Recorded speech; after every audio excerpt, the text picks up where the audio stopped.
All right, ladies and gentlemen, it is time for Red Rain episode 164.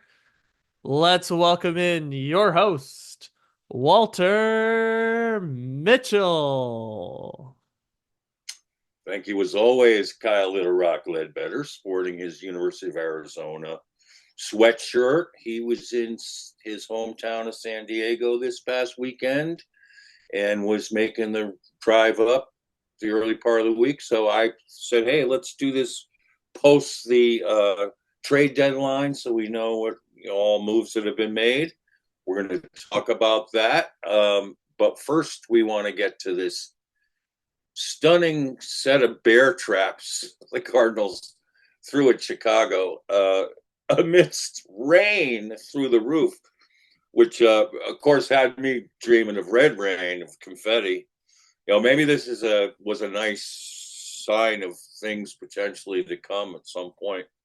Um, but that was bizarre, and I think it came at a great time when the Bears had the ball, and it was suddenly slippery conditions. And but early in the game was really key for the Cardinals because they hadn't been the Cardinals defense hadn't been coming out strong or carrying over momentum from previous games and stuff. It was very frustrating. It felt like a reset every week.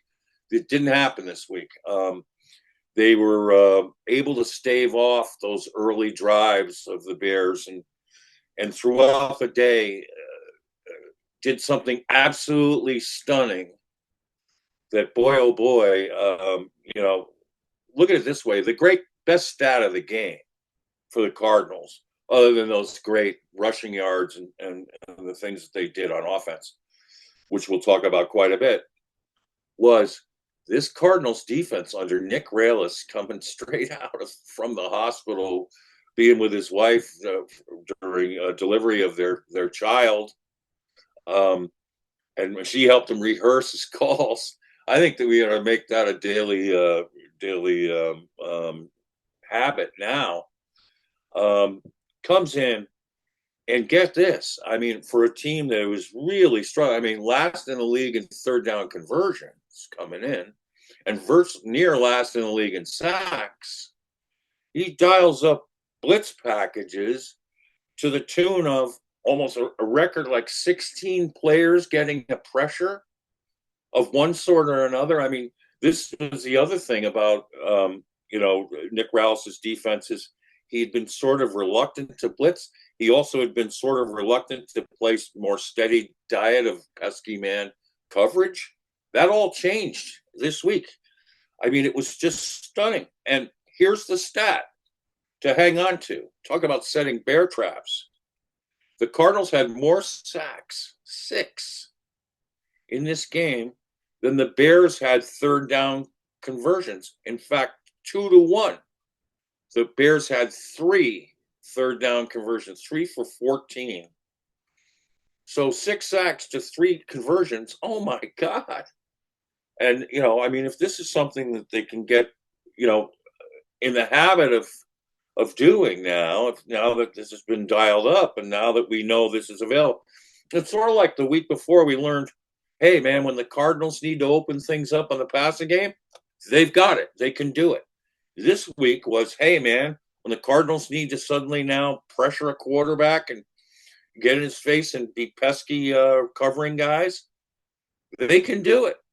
And so comes at an auspicious time when the Cardinals were able to now climb above 500 at 5-4 and be alone in first place for right now in the NFC West. It's just fantastic. It's great timing, and the team is rolling 3 games in a row at home. We haven't seen since going the 7-0 streak back in 2021. It just was so exciting. And I mean, the other play of the game for me was the DeMarcado at the end of the half run was just like such a, it was just it's a Hail Amari, as you want to call it. I mean, that just felt so good because it was 14-6 at the time, And oh boy, that was really something. So we got some plays lined up to discuss um, about this performance, and let me just quickly go to the numbers first, and and celebrate these numbers. I mean, it was for Kyler. It was not a day where he needed to do what he did in Miami. He was 13 for 20, 154 yards, 17 yards. His QBR was one of the lowest of the year, 29.0. So, but who cares? Um, his rating was 88.3, which is lower than he's been getting recently. Again, who cares when you run the ball 34 times for 213 yards, 6.3 average, 6.3 average versus a defense that was, like one of the best defenses in the league coming in. And the way that the Cardinals offensive line imposed their will on the Bears front seven was just awesome. I mean, absolutely awesome. And Brian Baldinger put out a video where he showed all these trapping. That's why bear traps have significant, actual, literal significances. That they trapped the heck out of that Bears defense. And James Conner was the happy beneficiary of that, rushing 18 times for 107 yards, 5.9, and at times just looked like a red wave rolling into the seashore, carrying pebbles and stones and everything else with him. It was just so awesome. And then, of course, Amari DiMercado's touchdown run for 53 yards right before the half was like serendipity. I mean, it was just like, oh my goodness, this is awesome. And boy, was he shot out of the cannon. And look at the way they blocked that play, including Greg Dortch, who put a block on the cornerback there and held him off, and smartly didn't hang on to him and get a holding call. My goodness, I mean, and then Trey Benson, excuse me, Trey Benson. Let's not forget him. 8 carries, 37 yards, 4.6. Such a tempo setter, and he is the offensive bell cow that, boy, oh boy, has been absolutely spectacular. So, and then Trey McBride had the 3 receptions for 35 yards, 11.7. He had that great one, those 15 yards where he was leaping again. And that was out of 4 targets. So 3 out of 4 is really good. Higgy Bear, 2 out of 2 for 34, 17.0. His 2 receptions were awesome. Marvin Harrison had 2 for 34, 17.0 as well. Had the fumble. I'd almost coach Harrison when you're catching the ball in the triangle of defenders, like in a whole shot in a zone. Just catch the ball and take it down. Don't try to turn and advance it because you're going to get hit anyway. Just catch the ball and take the yards and leave it there. Now, if it's one guy and another guy's a ways apart, then catch and go. So that will come in time. The Cardinals were able to withstand the turnover there, so it wasn't all that costly. DiMercado, 21 yards for 2-on-2 for 10.5. He had a day, boy, DiMercado. And Benson, 1 for 18. We'll take that. James Conner, 3 for 12, which is 4 yards a pop on 3. So, there were some good things there. Dortch and Wilson were not, targeted once each, and neither had a completion catch. So, but again, on this day, this was a day to pound and ground and pound, whichever way you want to put it. And boy, oh boy, did the Cardinals do that. They controlled the clock. Then they did turn the ball over twice. Kyler had was credited with the fumble. Here's the thing on that play, gang. It was partly on DiMercado, but for whatever reason, James Conner likes to be given the ball up at his, the top of his numbers, and Kyler has been accommodating him. And it was as if Kyler forgot he was handing it off to. It looked to me anyway this way, to DeMercado, and he was still, had the ball up higher than normal. And DeMercado had already started to close his, and he was probably looking ahead to see where the hole was, but figuring that Kyler would put it right at the, at the bottom of his numbers, and it just got, you know, DeMercado's highest arm was on a plane with where the ball was, and boom, it came out. So that was unfortunate. But again, it didn't at that point in the game. It did not matter, which is good. And so we were able to come over, come out of those two turnovers basically with little cost. Which, if you're going to turn the ball over, then that's the way to do it. And we hope that the Cardinals have been pretty good on ball security. So, hopefully against the Jets, they'll tuck it, and we won't have that issue. On defense, Buda Baker once again. I mean, oh my goodness. I mean, Aaron Rodgers was saying on Pat McAfee yesterday, he said, just shaking his head, saying, "You watch this guy on tape, he is unbelievable," and was giving total shout outs to Buda. Because it is. I mean, some people are taking this for granted. I mean, the way he storms to the ball and the way he finishes. I mean, he had 12 total tackles, 10 of them solo, which, by the way, was twice as many combined tackles as anyone else on the team. Starling Thomas, who had a really good day, had 6 solo tackles. Zaven Collins had a really good day with 2 sacks. He cleaned up on some stuff. That was really encouraging. A tackle for loss, 3 quarterback hits. He had 6 tackles. Owen Popo had 5 tackles, 4 of them solo. Kaiser White had 5 tackles, 3 of them solo. He had half a sack, tackle for loss, and 1 quarterback hit. That was one of his better games after learning he was, who his namesake was, Nick Rallis' son. Unbelievable. Garrett Williams had 5 tackles, 3 solo, 2 pass defense. We had 4 in the game. Sterling Thomas had 1. This was a stat that I said the Cardinals needed to improve. So you had Sterling Thomas come up with 1. You had Garrett Williams, who was playing really great defense, both as a cover and man, and then as over the top as one of the cover 2 safeties. He's been really good there. You see one of those passes was a breakup of a deep pass that he converged on perfectly and got to, and then Max Melton had 1. And I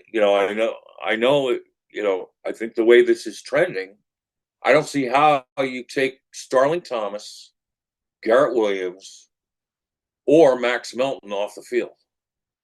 I mean, I know Sean Murphy-Bunting's on the verge of coming back, but we got something special going there with those young kids, and they ought to keep trying to cash in on it, and keep them on the field as much as they can. You also have Dadrian Taylor Demerson, who came right in and had 3 solo tackles, and I think the highest PFF grade defensively again on the team. You got a guy, sitting in him who's pretty special at the safety position. And Xavier Thomas, shout out to him, 3 tackles, 1.5 sacks, 1 tackle for loss, 2 quarterback hits. LJ Collier, his best game as a Cardinal, 3 tackles, 2 solo, half a sack, 1 tackle for loss, 1 quarterback hit. Jesse Luketa, 2 tackles, 2 solo, 1 sack, and 1 tackle for loss, and 1 quarterback hit. And then Victor Dimukeje had 2 quarterback hits. And Victor is up in the top 5 of PFF's top graded edge players. Like I asked last week, are we sleeping on Victor Dimukeje? And hopefully that the answer to that is yes. We're going to talk about him in a minute, talking about the Cardinals' edges once we talk about the trading deadline. Kyle, your thoughts about the box score? So going through the game on Monday after, I got bits and pieces of the game and I went back to watch it. The thing that I thought was so remarkable was defensively for the Cardinals, there were so many names that we're not used to seeing at the top of the box score. Right, Obviously, the defense has improved bit by bit as the season has gone along, and the last, I would say, 3 weeks, you could say you've started to see some of those defensive improvements that we were talking about at the beginning of the season, where we said if you're going to start to see the results and see the practice come into shape, this is about the time it's going to happen. And looking at the box score from this last game, I mean, you've got obviously you mentioned some of the names, but you've got Dante Stills again up there with another half sack. You've got Owen right. Pappoe as one of the Nazis. team's Right, leader in tacklers. You mentioned the right, Rabbit. After going games where he doesn't even see the field, he records 3 tackles. Xavier Thomas putting up a sack and a half right before they're getting ready to trade for an edge rusher because they're just so desperate for some sort of production at that position. And you right. obviously mentioned the 3 corners, seeing Max Melton come into his own and all that. So it was just nice to see new names at the top of it because the Cardinals have been just clamoring for Right, something new in there. And then you can right. carry that over to the offensive side of the ball between DeMercado's long touchdown Right. run, Benson's score. Benson, It's right. like it's just good to Hickey see new Bear. names. Yep, Yep. exactly. Throw Higgy Bear Yep. in there too. It's just defensively, it was great to see new names making an impact because we were just after Gardeck went down a couple Right. weeks ago, it was just like we just need somebody, and you could throw was it Nichols in there too. Once they had all the injuries on the defensive line, it was like we were waiting for Robinson to come in. We were hoping Taylor Demerson would play some more snaps, somebody to add production, and this was a great week for that because you had Stills, you had Xavier Thomas, you had the Rabbit, guys who were not used to seeing production from in the box score be right at the top Right. of it. Owen Pappoe too, throw Owen Pappoe in there for his performance. Right. I'm glad you brought up Dante Stills because he's got 3 straight games with some part of a sack, and we've needed that from someone on the interior. We're probably a couple weeks from getting Darius Robinson back, but that's really exciting to think of what can happen when he comes back. So help is on the way there, hopefully. I don't think we're going to see him this week or Jonah Williams again this week, but I think after the bye week, it might be a possibility. So that's pretty exciting. So um, the other thing I just point out team wise was that average yards per play in this game, the Bears was 3.4, the Cardinals nearly twice at 6.1. Love it. Total yards, they had 241. The Cardinals had 350. Love it. I mean, again, you get to between 350 and 400 a game. Does it matter whether it's passing or rushing or a nice combination of both? In this case, it was a nice combination with more rush than pass. You take it. Look at 29 points. Cardinals got another safety again, 2 weeks in a row. That was sweet. I mean, Ben Stille making that play at the goal line. Um, near safety of Swift at the goal line. That was huge. The kicking game again, unbelievably huge. How about that play down to the goal line to Joey Blunt? Boy, is he a master at corralling those punts from Gillikin, who's really playing fantastic football. So is Chad Ryland, who kicked a 55-yarder in this game. Let's not, to keep you know, uh, his momentum rolling. He was awesome in the game. So, and then you had a Greg Dortch 27-yard punt return, which sparked the first touchdown. Gotta love that. So special teams it was a team win in all three phases, put it that way. And such a great one. I was so nervous coming into this game because you know how the Commanders came in with a rookie quarterback and had their way with us. I was worried that would be the same. Particularly, here was my biggest worry was Caleb would have more open guys to throw to than Kyler. And as it turns out, that was not the case. And as it turns out, too, the Cardinals imposed their will with the running game on the Bears defense. And after a while, it was just overwhelming for them. And the Cardinals just dominated the game up front. So it's really exciting. Now, so let's go see a couple plays here. Kyle will sync one up and talk, and introduce it, and I'll throw in my 2 cents. So go ahead.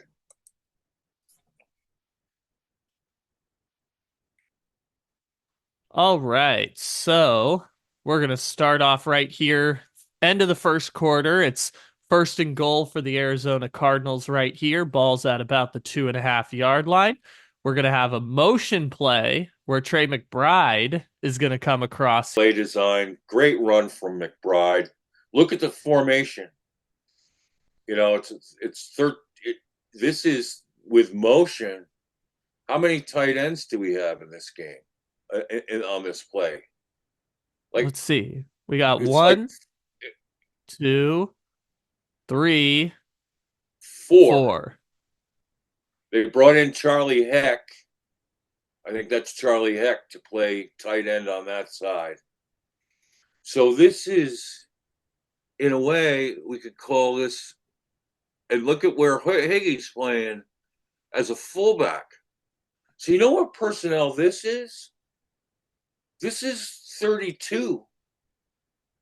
This is 23 personnel, excuse me. Because you got the 2 running backs, and then you have the 3 tight ends. So and the running back goes first, like 13 personnel is 1 running back and 3 tight ends. So this is a 23. What a wrinkle to throw in on this play.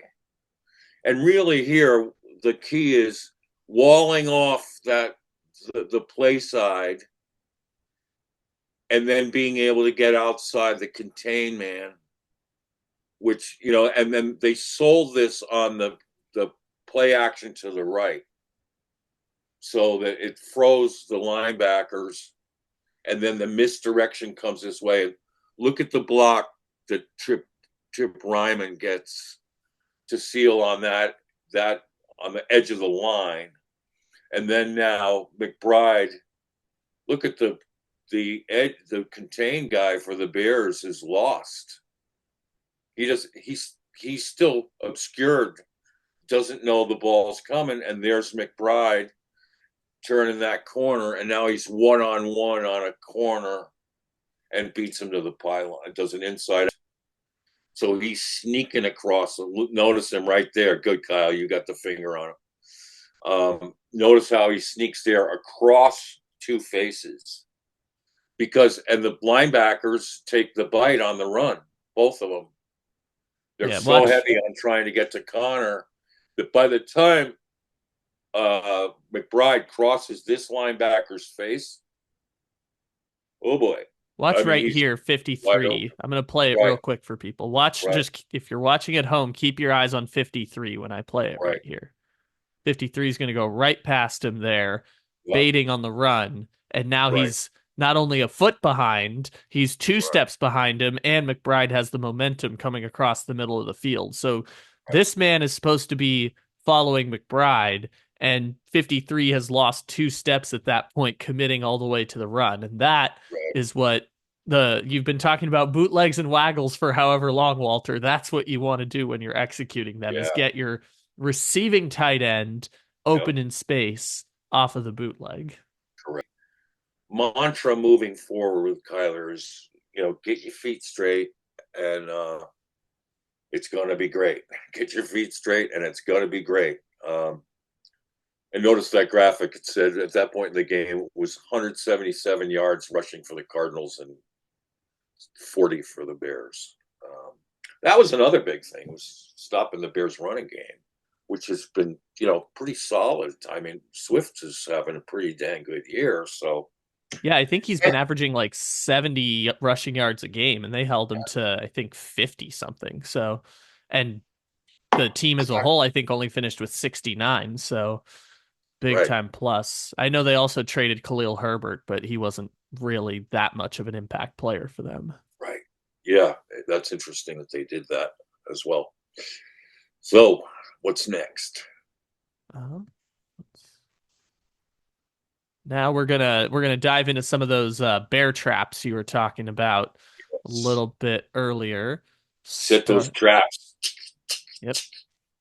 We're gonna start it off right here with early first quarter drive. The Bears have the ball across midfield right now, Yeah, and on third down and long, they've got four wide and running backs. Or I guess is that a tight end? Anyways, yep, they've got four receivers. They've got one back here, yep. Now, and pause it. All right, let play it through, and then we'll come back, and I just wanted to show what to give it away. Look at this: hat on hat, hat on hat, hat on hat. In a position to press. You got a twin safeties playing over the top. You got Buddha playing spy, and you got another spy here. And look at Xavier Thomas. Look at how he gets that edge right there. Keep it rolling. It's pushed a little bit out, but then doubles back to the ball with Zaven Collins finishing the play. They each got a sack on this. This is a huge play in this game. In previous games, the Cardinals have been getting up third downs like this at annoying rates. This time, they put the pressure on, which these kids are doing it. They're getting it done. They have their hands full this week against the Jets, but I think they can do it. They're recovering well. They're getting to the football. But the point is, I mean, look at Thompson on Komet. Thompson did a really good job on Komet in this game, by the way. I don't think he had a catch, Komet. Look at right from the get-go, Thompson's reading as to whether this is a run or a quarterback draw. So look at how is keeping his eyes. He's at the top of the screen here. Notice how he's keeping his eyes on Caleb while at the same time maintaining position on Cole Komet. This is awesome.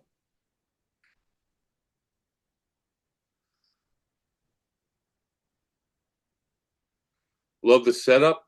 Love the execution. then LJ Collier gets credit for a half sack on that play. Oh, that's Collier. Oh, yes, that's right. It was Collier on that. Excuse me. And Zaven was coming in to finish too. Yep. All right, let's go to this one.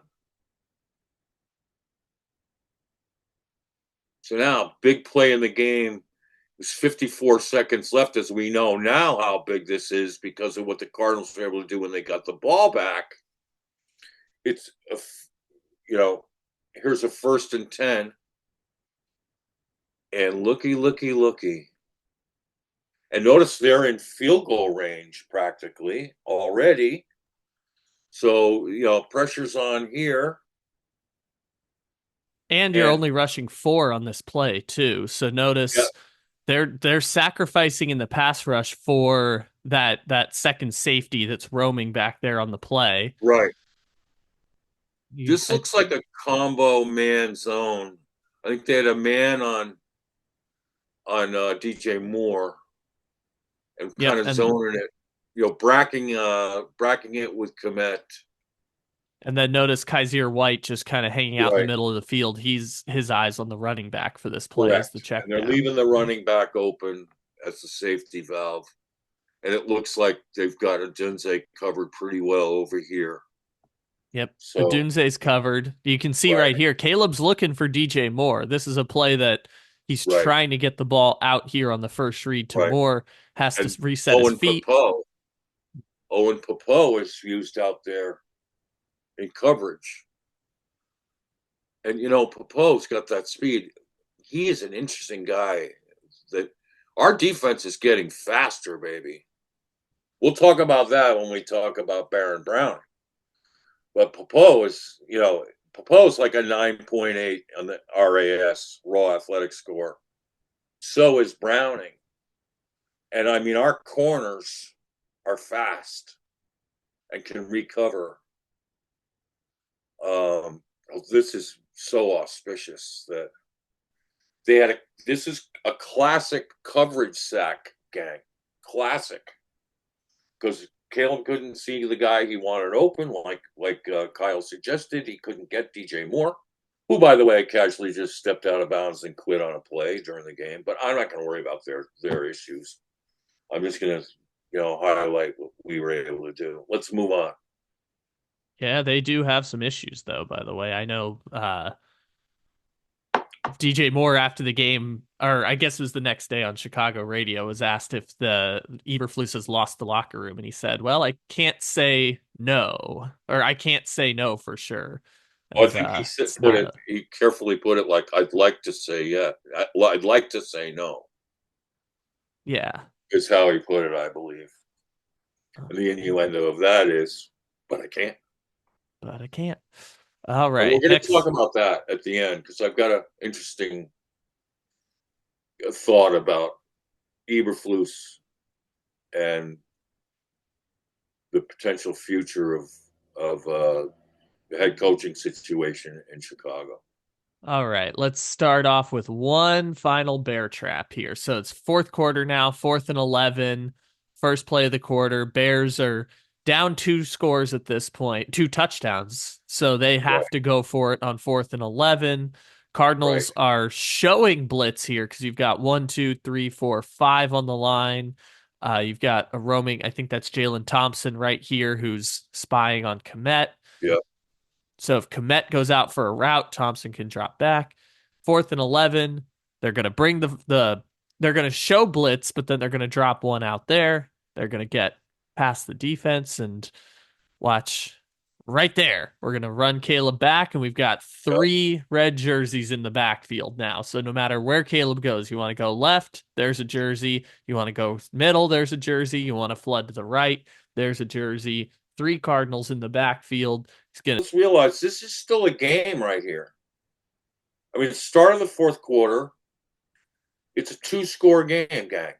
It's a two. If they go down and score a touchdown and 2-point conversion, it's suddenly a one-score game, right? So they're ahead by 15.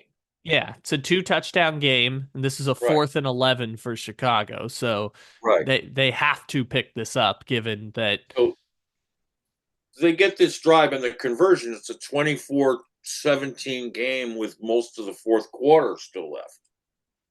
So, but and this was 4th and 11. Oh yeah, it was 4th and 11 exactly. So, and this was so key. Plus, not only were they able to, look at the sticky coverage down here on the right of the screen. Oh, just got. Look at that. Look at that. So good, so sticky that Buddha felt free to be the spy.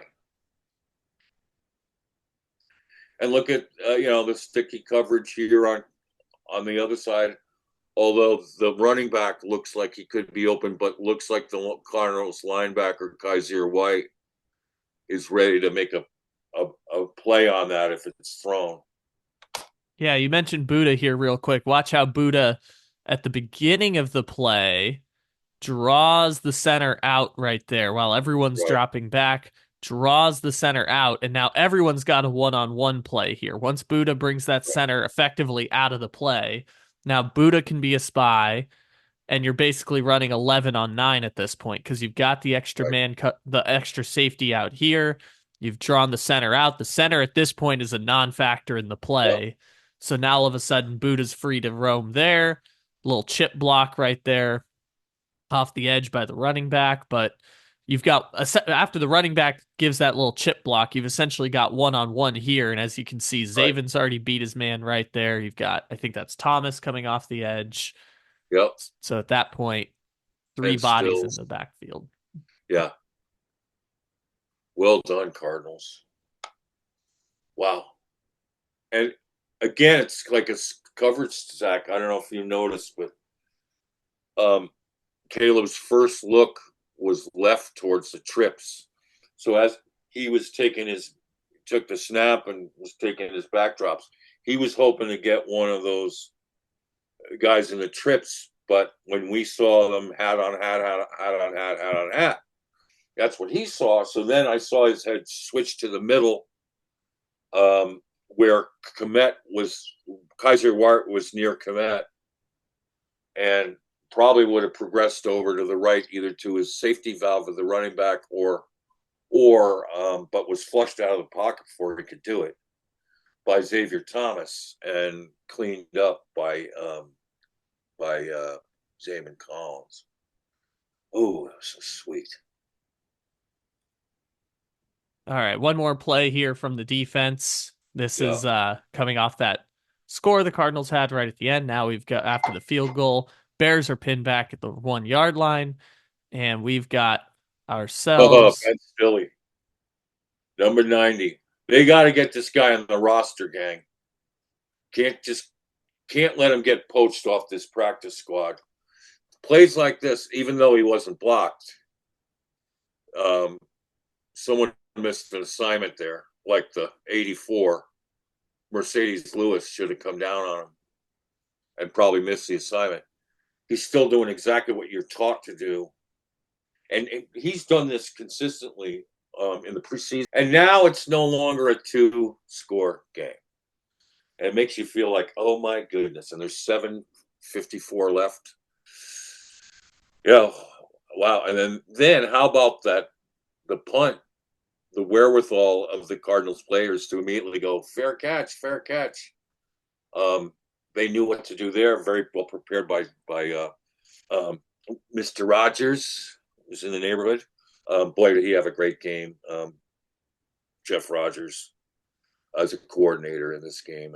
The special teams have really been coming on lately, and boy, oh boy, this was special. And then the Blunt recovery on the 1 yard line was spectacular later in the game. And basically, that was preceding this play. That was what got us there at the goal line in the first place. So it was how the kicking game led into the defense, led to a safety, and then the Cardinals were able to take control from that point on, win the game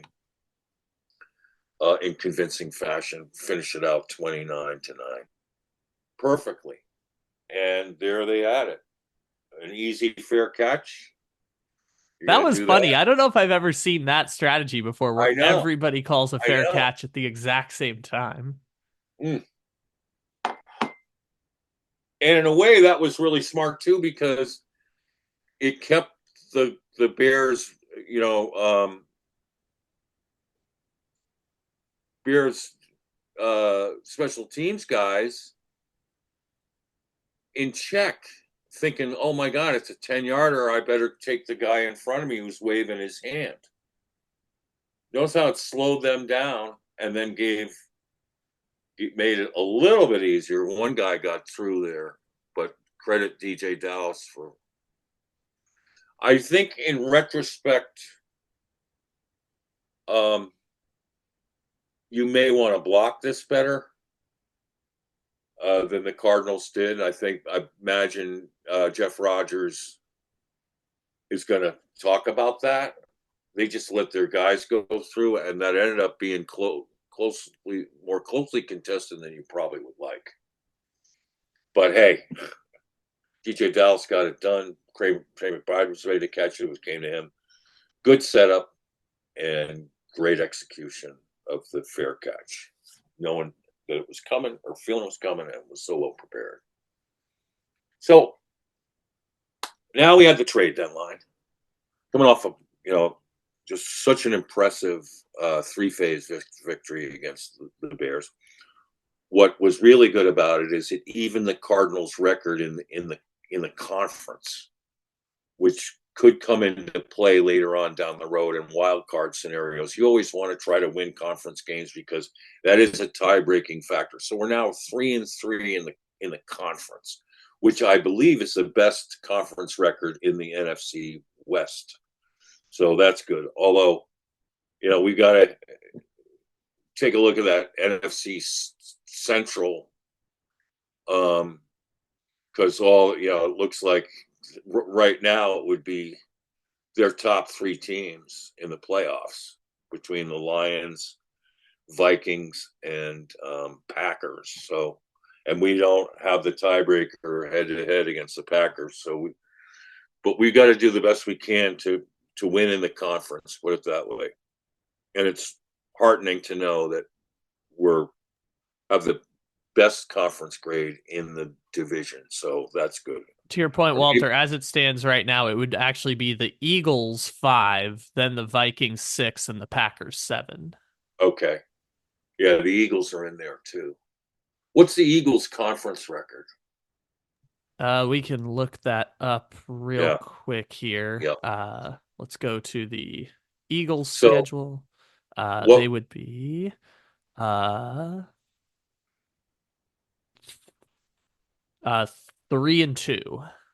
Okay, so we're 3-3. All right, I'll take it. And who wouldn't that be bizarre if it came down between us and the Eagles for a wild card spot? Although all eyes right now can be, for the Cardinals are on our own division, and of course, that's an automatic qualifier for the playoffs and a home guaranteed home game. So that's what we want. It's certainly a possibility at this point, and pretty exciting to think about. And the Cardinals added a premier athlete in Baron Browning at the trading deadline. I wrote a lot about this. I had been, researching the possible candidates, targets for trades, and I did some work on Browning. I did some last year at the beginning of the year, thinking of who we could trade for in the preseason, and Browning was one of the names I came up with. So I had been doing some work on him last year. And what I noticed about Baron Browning is his get off and how fast he is around the edge. So I've always liked that, and I think that injuries and falling behind, and the depth that the Broncos have amassed at their edge positions kind of led the way to this. Browning had a foot injury. He went on IR for 4 weeks. In that interim, the guys on the edge played really well. They just re-signed Jonathan Cooper to a 4-year deal with good money, and then they had the who's the kid from Utah, the edge rusher they drafted. That I was hoping we would. What's his name? Ellis. Sorry, blanking out. He's been playing well. Then, of course, you have Nick Jonah Benito. Ellis. Jonah Ellis, exactly. I knew it was we started with a J. So, I mean, they suddenly had depth there. I'm really shocked, to tell you the truth, that the Broncos elected to trade him, because they're in a playoff hunt of their own.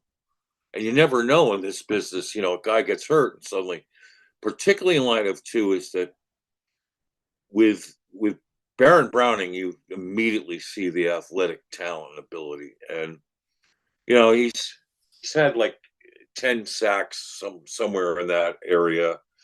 And I think it's close to 30 pressures in his young career, albeit in and out of IRs. And, he had a knee injury, he had a concussion. So durability is the issue on him, but he played the last couple games in a limited fashion.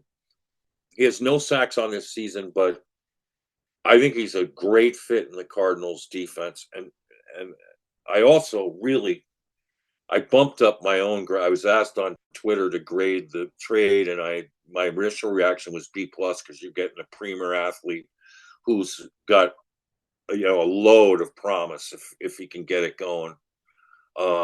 because he can rush that edge and he can also defend the edge too. If you watch him defend the edge, he wins with pop and quickness. And then he can chase like crazy with that speed. So you love that too for scrambling quarterback. You can chase him down. And so, but then when I thought about the timeliness of this deal that Monty made, that getting it done on Monday, with Browning being in also being close by in Colorado and a short flight away, getting him in the building sooner rather than later than waiting around for Azeez Ojulari, which as it turns out, so I was pretty much right about that. I was thinking the Azeez Ojulari thing would get hung up. And I had watched every snap of his game versus the Commanders, Azeez, thinking, I'd come away thinking, yeah, we might even want to give a 4th-round pick for him. Only it was a whole lot of meh. It surprised me, given the nature of the game, because it was so important to the Giants to be, trying to make a statement at home against the suddenly in Fuego Commanders in a division game, which is why they played him. I think in retrospect, they made a mistake if they wanted to trade him. They should have kept him out because coming off the 2-sack game he had on Monday Night Football, his stock probably would have never been higher. And they might have gotten a 5th or a 4th, a flop of a 4th and a 6th or something for him, which is, I think, was thinking initially maybe what the Cardinals would do is offer them a 4th and get a 6th in return with Ojulari or something like that. But I had a feeling that Joe Schoen, watching him on Hard Knocks, he's kind of a stubborn guy when it comes to deals. So I had a feeling that would hold up. And the fact that Monty got the deal done right away with who was arguably, for sure, the quickest guy off the edge on the trading market, in my opinion. And I'm still shocked that he got on the market. So I thought it was kind of a win-win right there. So I bumped it up to an A-, knowing that, obviously Browning's got to stay healthy. But to hear Nick Rallis talk about him, and how he fits and how Rallis did his homework on him back in the day when during a draft year, and he got to know Browning a little bit, and he's very excited that to have someone of that kind of talent. And here's the symmetry, gang, about this deal, which I really like. Ojulari is more kind of like in the Zaven Collins, Victor Dimukeje mode physically. I mean, he's an 8.6 RAS. He kind of wins with a blend of like pop and slip off the edge. He's not very good versus the run in other aspects of the game, and he's not good in coverage. So, he's kind of a guy you'd want in there on passing downs and maybe not in between. But so at strong outside linebacker, the Cardinals can start Collins, come in with Victor Dimukeje, and you got your 2 bulls there. And now on the backside, you can start and Gannon and Rallis both see Baron Browning as a 3-down player that you don't have to take off the field because of his athleticism and his ability to defend the edge, as well as rush it. So now you have 2 cheetahs, speedy guys on the back end, having missed out on Gardeck now. Now you've got Browning there with Xavier Thomas. So you got a 4-player rotation there that has balance. You've got, the 2 bulls and you got the 2 cheetahs. I think it makes perfect sense. I think with Ojulari, we're going to more like 3 bulls, and I think we needed a speed guy more than another bull, and we got it, and it's exciting. Plus, the perk of him joining the Arizona Cardinals Ohio State Alumni Association, joining up with PJJ and MHJ. There's going to be some love there amongst those Buckeyes. So, and that's a nice thing. PJJ said some great things about him, and and played against him a year in practice back in the day during the COVID year. So he's all excited. So am I. I think it's good. ESPN gave it, each team a B on the as trade grades. So I'm pretty excited. What do you think? What do you think, Kyle, about that trade?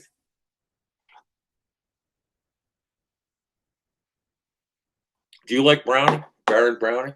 There we go. Sorry.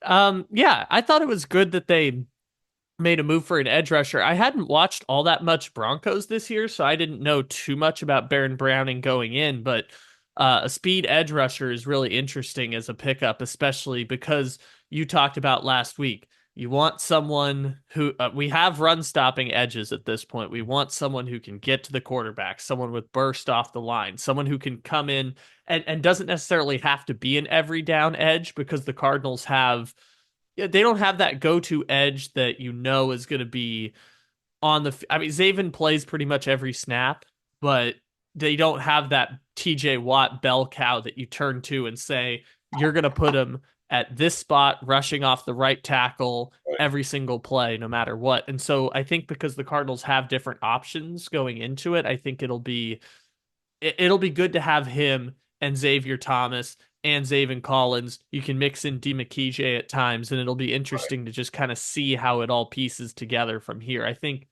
when Gardeck Right, went down, I think the biggest concern was just the lack of options the Cardinals had at the edge rushing room that was right, already so thin. And obviously that goes back to Ojulari at the start of the season. So it was right. cool that they picked up one. I think it was Diana Rossini who put out like 2 weeks ago, the Cardinals were not going to be buyers. It's interesting how 2 weeks of results can change things, and the fact that they now have a 3 game win streak and are in first place. It's interesting to see how that shifts.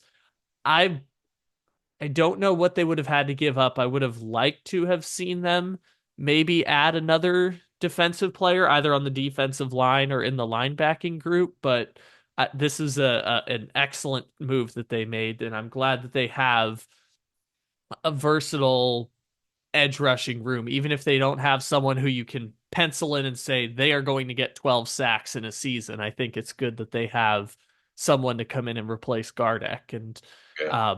like I said, I didn't know all that much about Baron Browning coming in. So when I saw the name, I wasn't sure if this was like, are we trading for a practice squad player? Are we trading, for someone who's going to be an impact down guy? So it was exciting to learn about someone new because I have not watched that much Broncos this year, and Right. it'll be exciting to have him in the system.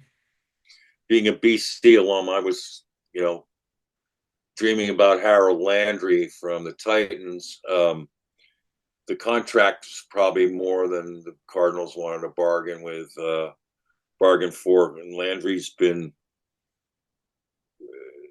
just good, but not great the last couple of years on that deal. So, and he's had some injury issues. So I kind of ruled that. I didn't think the Cardinals would go in that direction, although I would have been thrilled if they had, because I believe in the player, and he and Zach Allen were the BC studs back in the day. And boy, I wish we still had Zach Allen, but we got one of his teammates from Denver, and I'm really happy with it.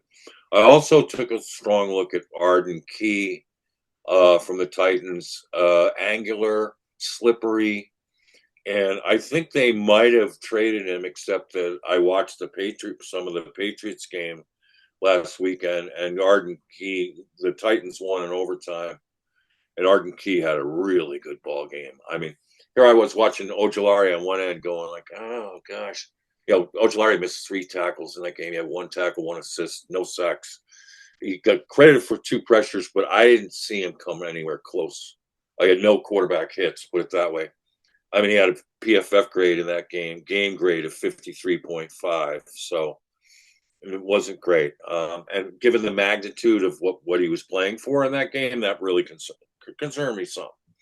And it's only one game, but it was interesting to watch that, and then watch Arden Key and go, man, this kid, he can wrap it.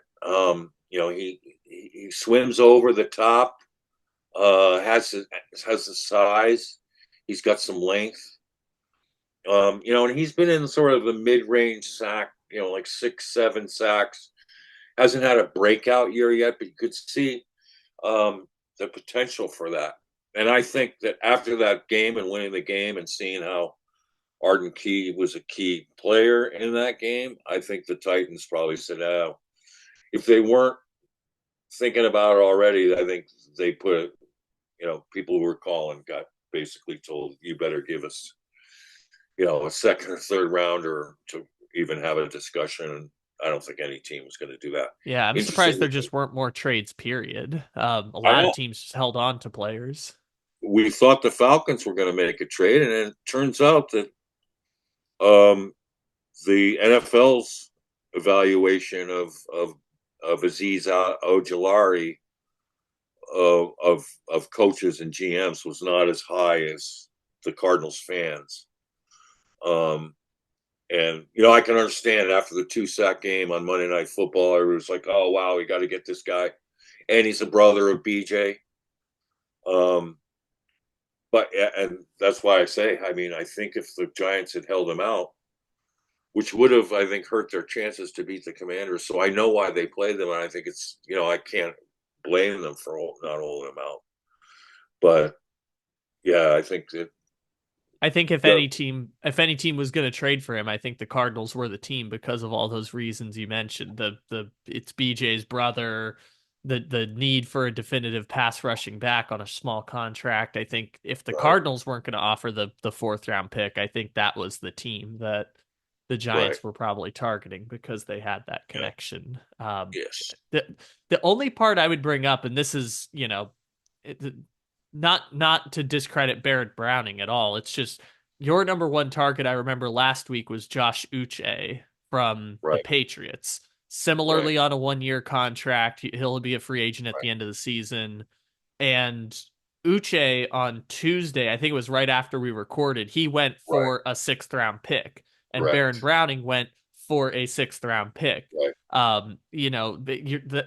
I think Uche and Browning can both be impact players. That's not necessarily to say right, one is better than the other, but if right, Uche was the top target and Kansas City got him for a sixth round pick a week earlier, does it feel like right. Arizona's settling for a second option or a third option at the same price that Uche was available for?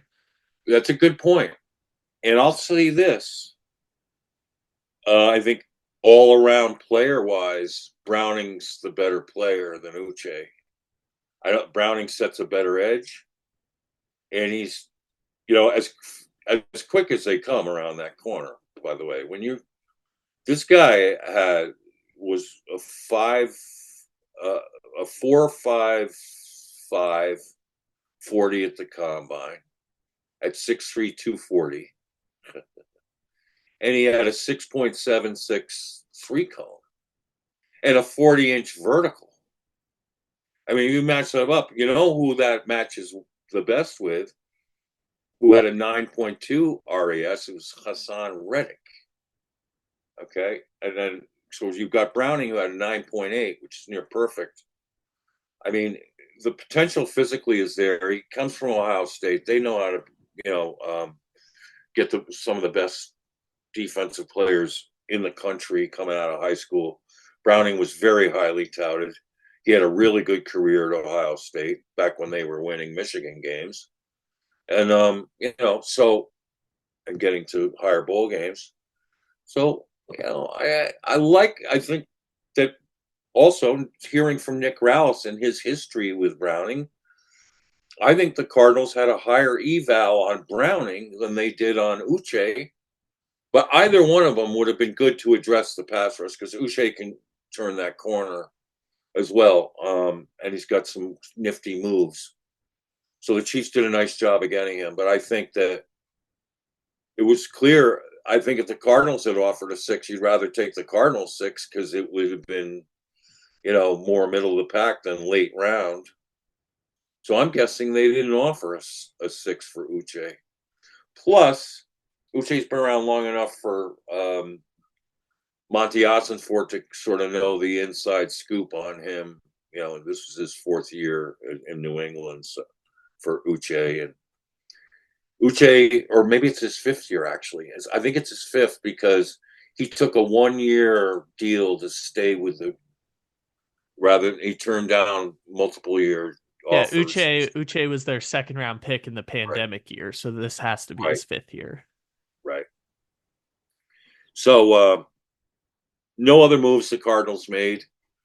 I was thinking they might make a move for an interior defensive tackle, but really no defensive tackles went until the last minute yesterday.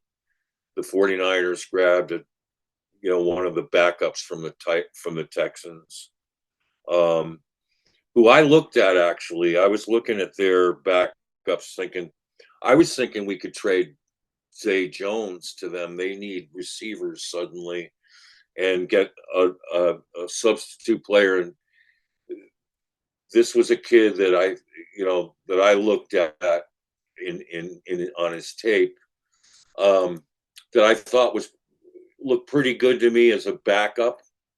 But you know, uh, unfortunately, I don't think at this point the Cardinals were going to spend anymore, and I'm not sure how dominant this kid's going to be. Um, but I was watching him on tape, and yeah, his name's Khalil Davis, and he had 8 pressures, a sack, um, 5 tackles, 3 for stops, which I always like, 4 for stops actually.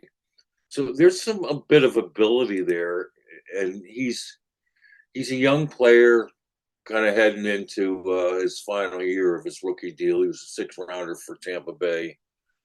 Um, so yeah, I mean, nothing majorly special. He's smallish, 6'2", 310. But I think, as I was saying, I think we got to get Ben Stilley on this roster and protect him. Unlike we, we lost him to waivers the first time around. The Bucks grabbed him. So, and if people are looking around the league for a guy that can poach off the practice squad, I think he qualifies to be right up near the top. So, I'm hoping they create a space there. I was just disappointed that we had to give up Darren Hall. I think that kid's a baller, but the way the Cardinals' young players in the secondary are playing, um, Darren Hall was a luxury depth piece at this point, and I think it's good for him that he got claimed by the Colts. Obviously, I think the Colts saw what he could do during those controlled scrimmages they had with the Colts back in August, and they looked at his preseason tapes, which was lights out. I mean, the dude, Darren Hall, had one hell of a preseason. And he's got instincts, and he's from your San Diego State Aztec squad. Yep. And you and I reveled in him and talked about his playmaking ability at SD State. But you had to give up somebody. I'm kind of surprised that they. I thought what they do is let go, release Chris Barnes, who would not get claimed, and then you wouldn't think, and then get him back on the practice squad until they could create another roster spot. I thought that would have been the wisest thing to do. So they weren't going to lose Barnes; they could keep him active. But there were. I guess that makes sense to me, given that you're not going to play Hall in front of our rookie corners, and you're not going to play him in front of Rabbit and Blount's back. Joey Blunt's back there, who I think has some ability.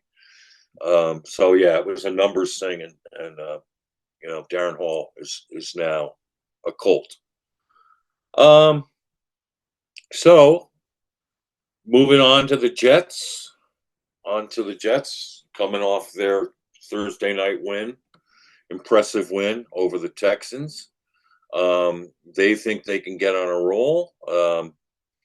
and they got Aaron Rodgers now with his best friend, and Devontae Adams on the roster, and you've got a stout defense that you're going to have your hands full up front a little bit with. It'll be interesting to see how well they can move those guys up front. I wouldn't put it behind past our guys if they could, particularly the way that they're trapping inside. Trapping is a way to get leverage and get guys off of their spots. So even inline trapping, where you block down and then trap out, or on the move, just pull and trap. I think the Cardinals, the Jets will know they've got their hands full, put it that way, and it'd be interesting to see the dynamics of the blocking game up front against the Jets. But I think the Cardinals will be able to create play action opportunities. As for the Bears, and Cardinals, what's interesting to me is that the Matt Eberflus connection to Jonathan Gannon. I mean, if Eberflus winds up losing his job there, I could see him that Gannon could turn to him as a senior advisor on the defensive end, and I think that as long as Nick Rallis would embrace that. I don't think Rallis will feel threatened, and I think that at this point in his career, Matt Eberflus could be an assistant head coach or someone, sort of the way Tom Moore was for BA on that side of the ball. And then I'll just leave you with this thought. Who's a bright coordinator, quarterback guru who might be available to be a head coach next year with putting Caleb Williams in the best possible hands? Just a thought, just a question. I'll leave it at that. Somebody who might have experience working with Caleb Williams in the Someone past. who might, wear a Trojan hat of sorts. So, just a thought, and that's why I've always believed that someone who's had success with quarterbacks repeatedly, and to quite an impressive degree, will always, in this day and age, be a candidate for teams that are drafting a young quarterback. They're trying to get him in the right hands. So, and now the Bears have this huge investment in Caleb Williams. And, I think that I'd be shocked if their next head coach, if and when that happens, would be a defensive guy. I think clearly they would go on the offensive end and would have to. So, excuse me. Sorry. And I thought, too, that Dennis Allen, who just got fired by the Saints, unfortunately, for their 7-game losing streak, who's one hell of a defensive coordinator, could be a pairing there in Chicago. Or maybe even Eberflus is the kind of guy who would agree to stay on as defensive coordinator and relinquish the head coaching duties and whatever. So, but I like that Eberflus a lot. I think he brings a lot to the table. He's very, very disciplined, and he's an incentive-oriented coach. And I know that Jonathan Gannon thinks so highly of him and has learned, counts him as one of the best mentors he's ever had. So that's an interesting dynamic off of those, that Bears game that, who knows. Having said that, Little Rock final thoughts. So next week we have the Jets coming in. There's two things that are interesting. One, the Jets I think are 1-4 this year on the road. So definitely they have not played. I mean, obviously they haven't played well, period, but they have specifically not played well on the road. Losses to the Patriots and the 49ers on the road. It's been a tough stretch for them, but thing I'm looking forward to next week is how they stop the run defense. The run defense fares against the New York Jets rushing attack, because some of the better rushing attacks in the NFL have been slowed down against the Cardinals, and sometimes they go for 200 yards against the Cardinals. So I'm curious to see how rushing defense Yeah, fares with Brees Hall I and know. what the Jets are doing up front, Tyron Yep. Smith and all those offensive linemen for the Jets, because the Jets running game has been better than I expected coming into the season. I know fantasy football people were saying Brees Hall was going to have a big season, and I was like, that doesn't. I don't really see him being this premier running back like that, but he's been excellent. Their backup, the rookie whose name I'm forgetting, has been an impact player the last few weeks, and I'm curious to see how the Cardinals rushing defense fares against the New York Jets rushing attack going into this week. Yes, that's a good matchup. And yeah, Brees Hall is a handful, and he's so diverse. I mean, I worry about him as much in the pass as I do in the run. We need big games from Mac Wilson, who may be able to play more inside now that we have added an extra edge rusher, and of course Kaiser White coming off one of his better games. If that becomes a trend, that's going to be so great for this defense. He's been like the sine curve. One good game, one not so good game at all, one good game, not so good game. So he's got to even things out. The way he played this week, last week against the Bears, was so encouraging. And so, but containing Brees Hall has to be number one on the Cardinals list, because without that, I don't know if you can, you can stop the Jets offense, or, contain it the way that the Cardinals need to. So it's a fascinating game. And, wow, can imagine if the Cardinals can keep this rolling coming into their bye week. And now we try for the four-peat. We got the three-peat. Now we try for the four-peat. So may the red rain shower down through the roof, or from the rafters, actually, it probably would be just as well, into the red, red sea, and shower down on you. Red rain.